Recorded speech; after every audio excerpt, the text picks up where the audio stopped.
Hello, Retriever fans, and welcome into a special edition of Catching Up with the Dogs. Got recent graduate of UMBC men's basketball, KJ Jackson, with me here. KJ, thanks for taking the time. No problem. No problem. Glad to be here. KJ recently signing pro contract, his first pro contract out in Romania with BC CSU CBU. So I guess KJ, first to start off here, just a quick update how you've been since March, since the fans have last seen you on the court.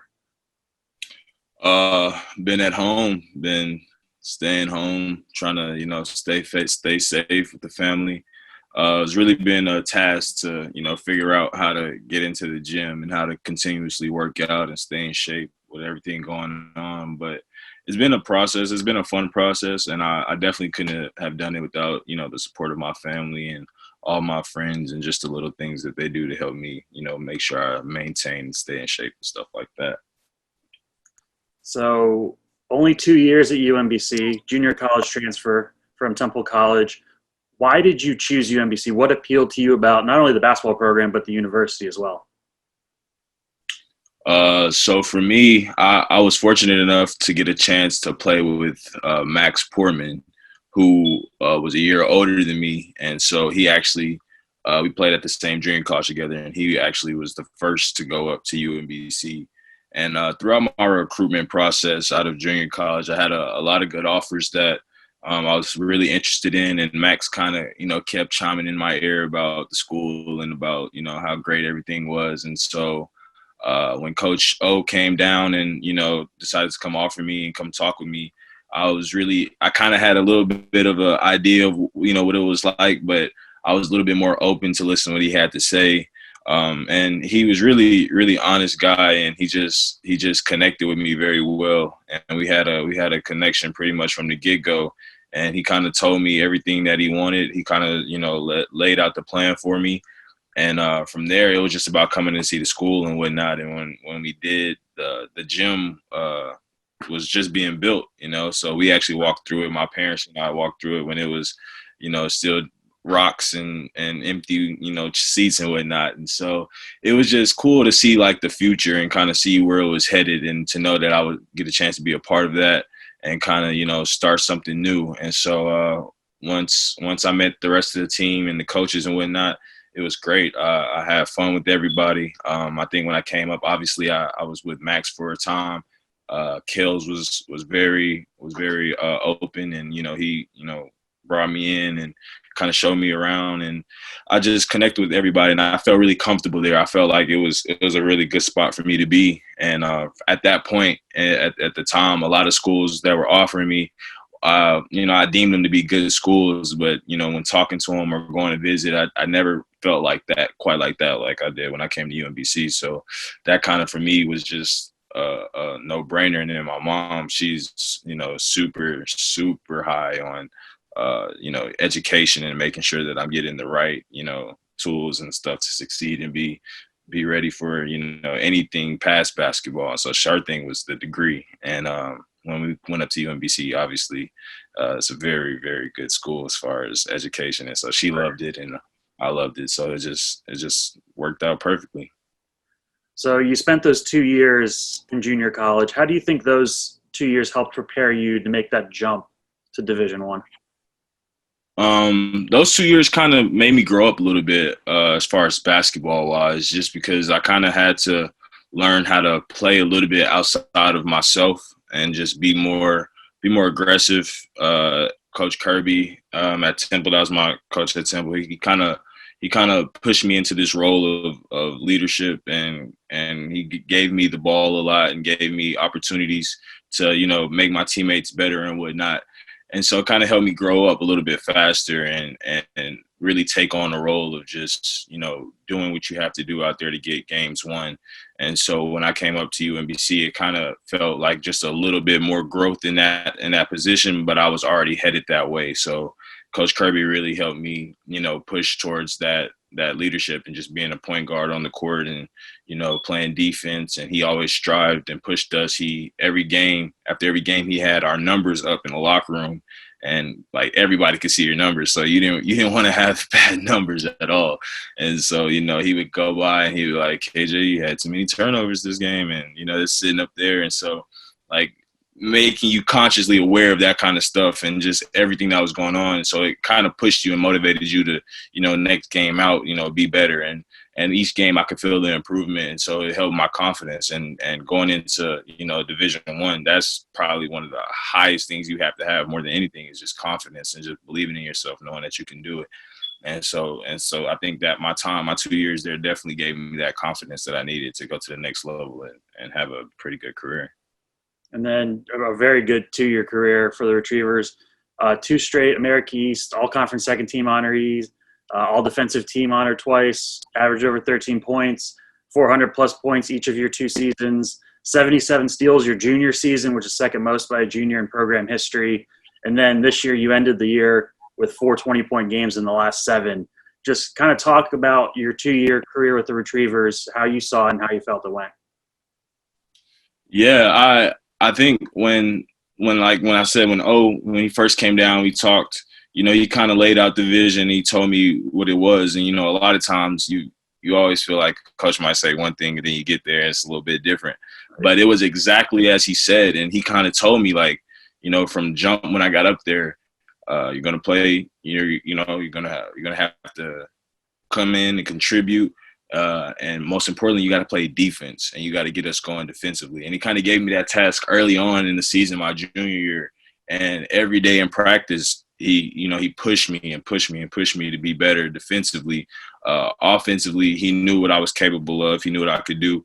And so he wanted me to focus on defense and focus on, getting my teammates involved offensively, but not letting them slack at all defensively, no matter what was going on. And so for me that year, that was my whole point. No matter what was going on, no matter if I had, 5 points or 20 points, he was like, you got to hold us down. You got to anchor it down defensively. And then when we get the ball, just push it and go and let's see what we can get. And so flipping my mindset and just, focusing on one key thing really helped me, get those steals because that was kind of my whole purpose. And obviously offense, you get a lot of steals, you're able to, get the ball and go down offensively and score pretty fast. So it was a win-win for me is if I could sit there and, lock in and do well defensively, we can hopefully make something happen on offense. And at the time we were kind of struggling a little bit, just finding our rhythm offensively. And so it was very vital that, that I did that. And we talked and in practices, he pushed me, and in the games, he just reminded me and just said, "Hey, let's get it and talk to him, get him together, make sure everybody's on the same page defensively, and we'll worry about offense later." And so that was my focus, and I can't remember a practice where Coach O or Coach Nate or Coach Bryce, Coach Matt didn't let me take a play off defensively, and really had me, just trying to make sure that was my main focus in helping the team be successful. And I think that was a big part of my, growth as far, especially defensively, in the 2 years, getting those defensive honors and whatnot, just because it was from day one, it was implemented that, this is what you got to do to help us win. And, I was definitely all about the team helping us win. And so that was what I tried to do. And then kind of a tall task for you coming into UMBC, coming in the year after the Virginia win, 16-1 in the NCAA tournament. So kind of a target on your back for the team, yeah. And you coming in your first year in Division I. To kind of talk about that first year and the path it took to get back to the title game. And ultimately didn't get that second straight title, but it took a lot of work just to get back there again. Yeah, definitely. I remember Coach O. I can't remember exactly what game, but I remember after a game we won, and I think it was just a hard fought game. We played a team that maybe we should have won by a little bit more or something, but I think we barely edged it out and won the game. And the next practice, Coach O, he was talking to us and he was like, "It doesn't matter who you play right now. You guys all have a target on your back because of what happened last year. So you're going to get everybody's best game." And I felt like that was nothing short of the truth. Like every single game out, we were really fighting to get just we was fighting to get a win every single game, and I think it was great. It was fun to be, a part of that and be, in those battles. But it definitely gave you something to look forward to. It was tall task and big shoes to fill with, Jarish and KJ Moore and Jordan all leaving. It definitely opened the void and gave, us, the guys coming in, to really grow, and really had to push and grow to get into those shoes and, try to do what they did. And I think that it was a really great experience. You got to see the guys who had done it last year, and Joe and Kales and Brandon, and just talk with them and try to understand the experience and what it took to get there. And then you also had a bunch of young guys, or guys that hadn't been there before, and so trying to merge the two and get guys to collectively work together to get back to that. And I think Joe did a great job, leading us that year. He was the captain that year, and he always talked about what it took. And he didn't speak that much, but when he did, it was very heartfelt, and we understood where he was coming from, just because he had been there before. So we always felt like you were this close away from doing it again, but at the same time we felt so far away, and just how much more we had to grow after every single game. I think the guys did a really good job just fighting that year and doing what we had to do. Obviously we made it to the championship, fell a little bit short, but I felt like we had it in our minds that there was nothing else we could do but get to the championship. Like, no matter what it took, guys were gonna battle and fight through. We had a tremendous amount of injuries. You had Brandon playing with a broken hand at one point in the game, diving on the ground and stuff like that. So you could just see the grit and determination in everybody, trying to make sure we got back to that, and not think it was just some fluke or something. Yeah, and then you mentioned about merging the two, the old and the new.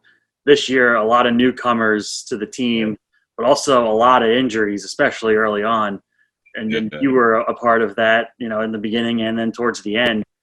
Just kind of talk about this past season, how, it kind of looked like at the beginning it could be something really great. And then all these injuries hit, and now you got guys getting thrown into positions that may not have been in that position, originally in the plans, but, you got to have guys kind of step up. Yeah, I think that we just was in an unfortunate place this year as far as injuries. We had guys get hurt in practice. We had guys get hurt in training. We had guys get hurt, maybe even at home or something. I don't know. It just felt like anything we were doing, somebody was going to get hurt. And I remember at one point, Coach O was trying to limit the amount of contact and all the the physicality stuff we were doing in practice, just because he was like, we only have 8 guys today. Like, we don't want to risk anybody else getting hurt. And so I think it helped guys grow, though. Honestly, I think, when you're forced to do something or forced into a position that, might be a little bit uncomfortable with, as long as you look at the situation as this is something I must do, this is going to help me individually, but more importantly, it's going to help the team.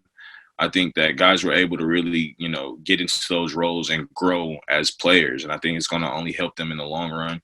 I think that we did a good job of not making too many excuses really out of the whole situation. There was a lot of practices where guys had to, do something that, they weren't used to. And instead of saying, Coach, I don't know how to do it, or I don't really get it, or I'm not good at this, guys really just went in and tried their best no matter what they were doing. If they gave it their all, whether they got it right or wrong, And I think that was a big part of us, being able to still battle and still win games and compete to, get back to where we wanted to be, was just because guys didn't really make excuses at all. They took their blows, they took their hits, and when they were able to get back up, they got back up and they got right back in there. And I think a lot of the guys did a really good job of filling in for others when they got hurt, and just being able to grow and learn from one another. And we did a good job, especially in the locker room, as well as being able to talk to one another. And, if I was out of something, I'll say, hey, you got to make sure that you do this and that because, X, Y, and Z.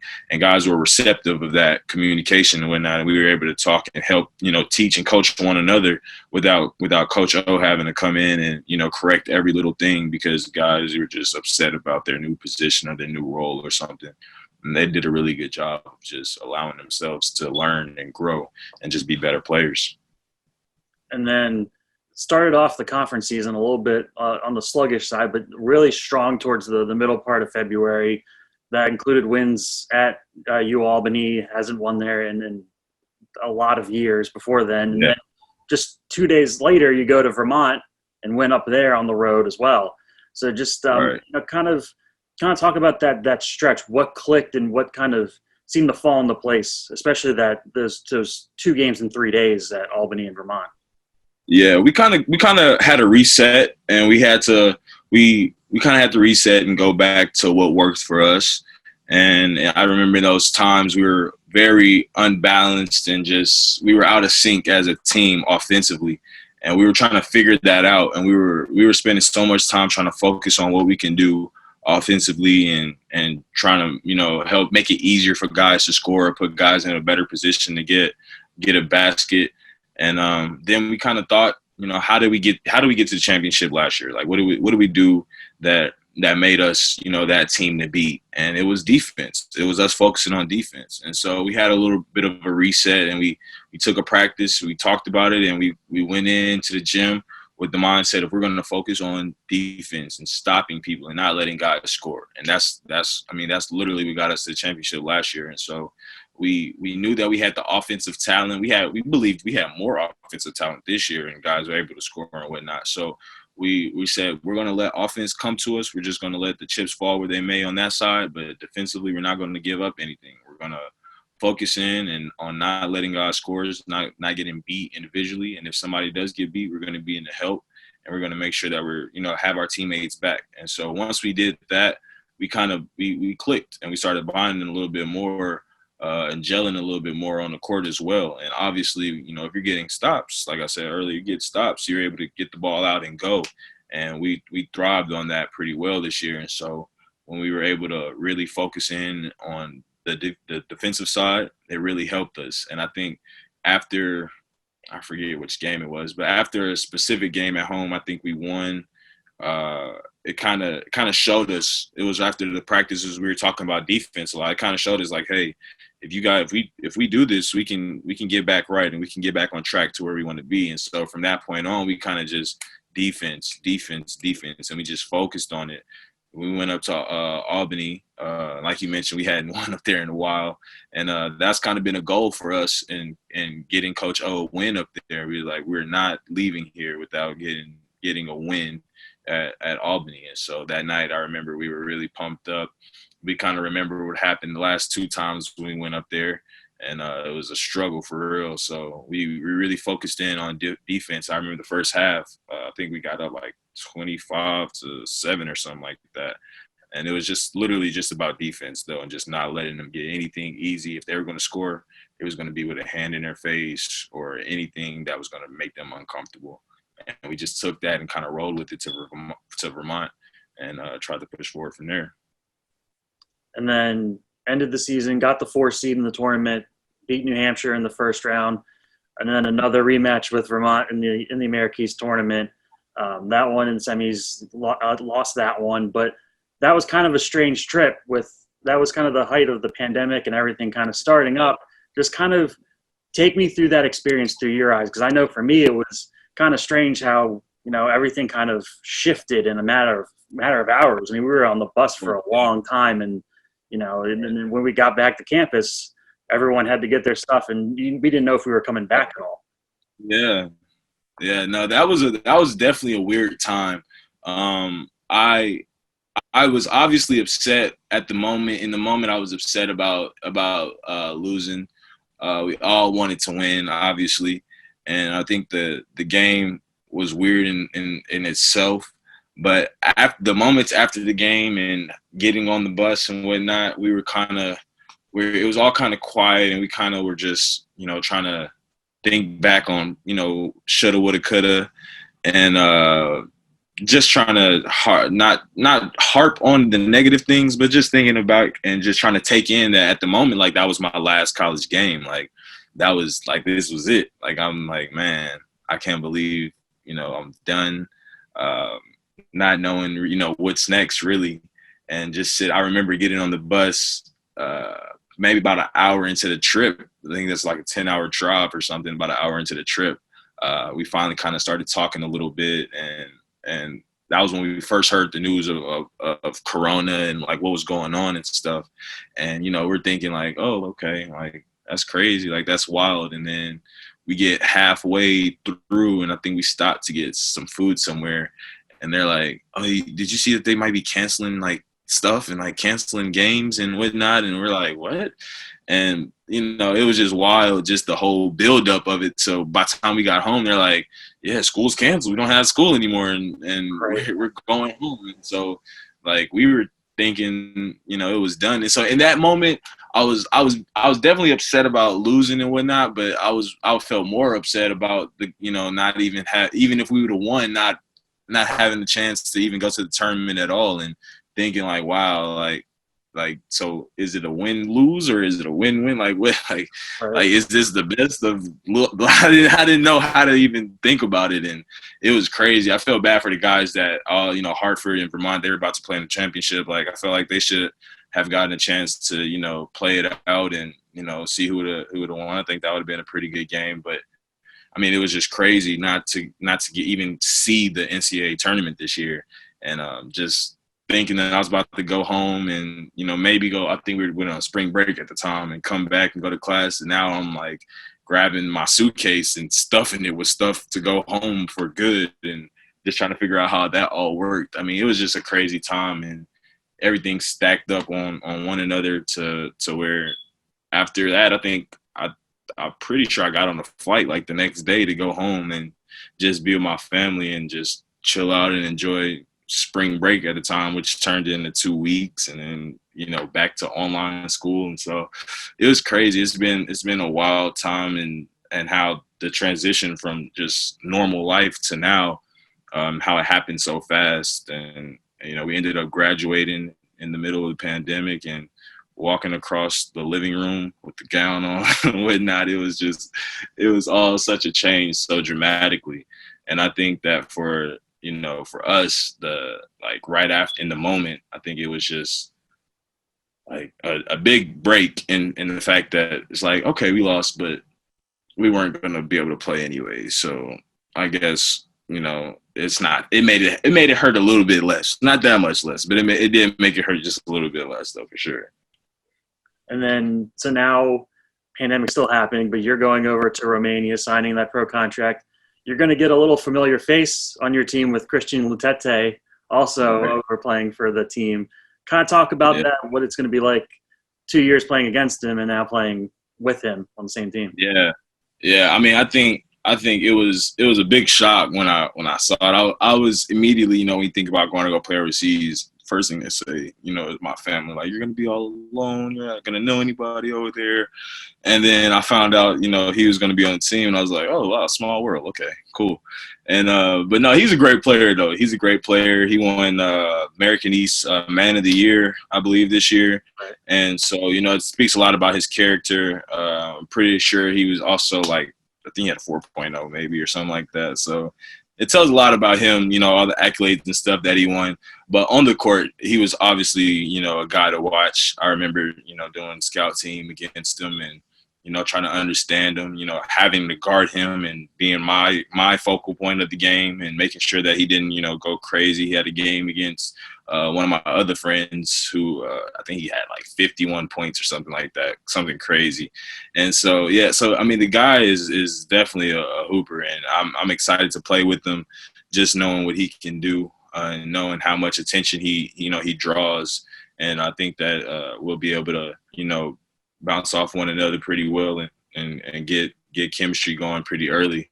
And so I'm excited about it. Honestly, it's been a crazy time just trying to figure out the whole process of getting over there and the, talking to the coaches and talking to the agents and, talking to the clubs and whatnot and trying to, make those decisions about where exactly I want to take this next step. It was a lengthy, decision.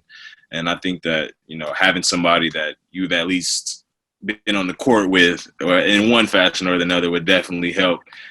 It's going to be exciting those first couple of practices to see, how we work together or how we practice against one another. But I think it'll be a good time. Seems like a pretty cool guy, and just looking forward to the whole experience. Really, What's the one thing you're looking forward to the most about going over there? the one thing,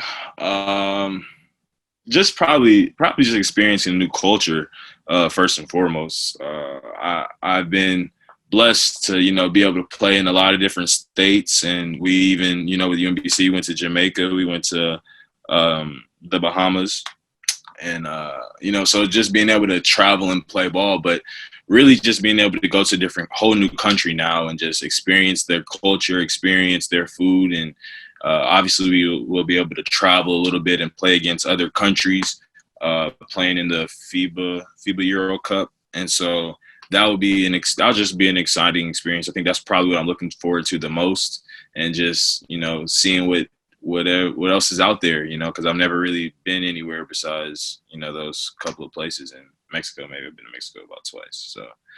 So yeah, it's just those experience. I think only thing that I'm not looking forward to is the cold. That is going to be Texas. We straight heat out here year round. I think the coldest it gets at Christmas is like 70 degrees. So Yeah.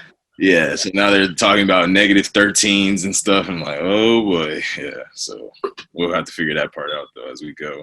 Yeah, For make sure you sure. pack that heavy winter jacket. You'll need it over there. I might have to buy a couple when I get over there. I don't know if Texas has anything suitable for Romanian winter. So we'll see how it goes though. And then just kind of to start wrapping up, you obviously now you're getting a chance to play pro ball. A dream that a lot of kids growing up have. What advice would you give Yeah. to those young guys wanting to kind of take the path you have to play Division I basketball and now have a chance to play professionally overseas?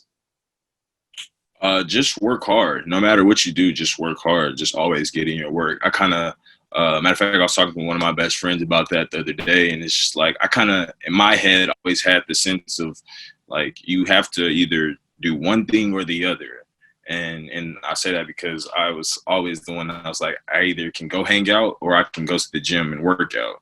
And in a sense, I was right, but I was wrong. And I say that because you have to just know what you have to do to get to where you want to be. And so I always was the one to look up and say, okay, he does this, this, and this, so I need to do that, that, and that. And everybody's life is different. Everybody's unique. Everybody's definitely no two people are the same.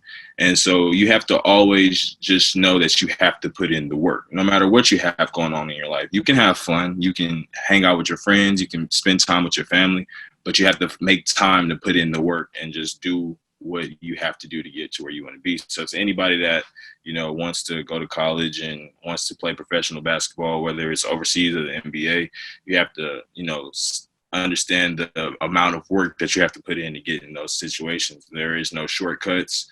I remember every preseason. I remember every, maybe not every single sprint because there's a lot of those, but I definitely remember every season and all the work we had to put in, whether it was with UMBC, whether it's in JUCO, whether it's in high school. And I definitely remember not wanting to be there a lot of times. I remember, not wanting to go, not wanting to wake up.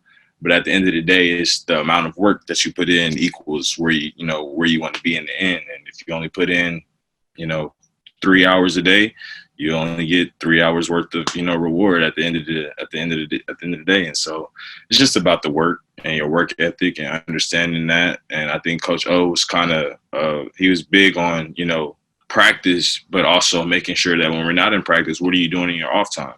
Are you getting treatment when you're hurting? Are you getting free throws when your percentage has been down? Are you working on your passing and your off? Like, what are you doing in your off? How much work are you putting in? Because the 2 hours that we practice it meets the fulfillment for the team and what we have to do to be on the same page as far as game planning. But individually, it's never going to add up to what you need to be the greatest basketball player that you can be. And so you just have to understand the work ethic and time that you have to put in and making sure that it's what you want it to be. And I think the best part about UMBC was the fact that we could go in there at any time, swipe our card, and go put in that work. And I think our guys are great at that. So that's if you wanna keep moving up, just keep on working. You'll get there. All right. Well, KJ, good to see you. Always great to talk to you. Appreciate you taking the time. Yeah, thanks, Dave. Appreciate you. So that's catching up with the Dogs. KJ Jackson, he'll be heading over to Romania soon. So we'll be keeping up to date with him, UMBC Men's Basketball on Twitter and Instagram, and UMBC Athletics on Twitter and Instagram, and UMBCRetrievers.com.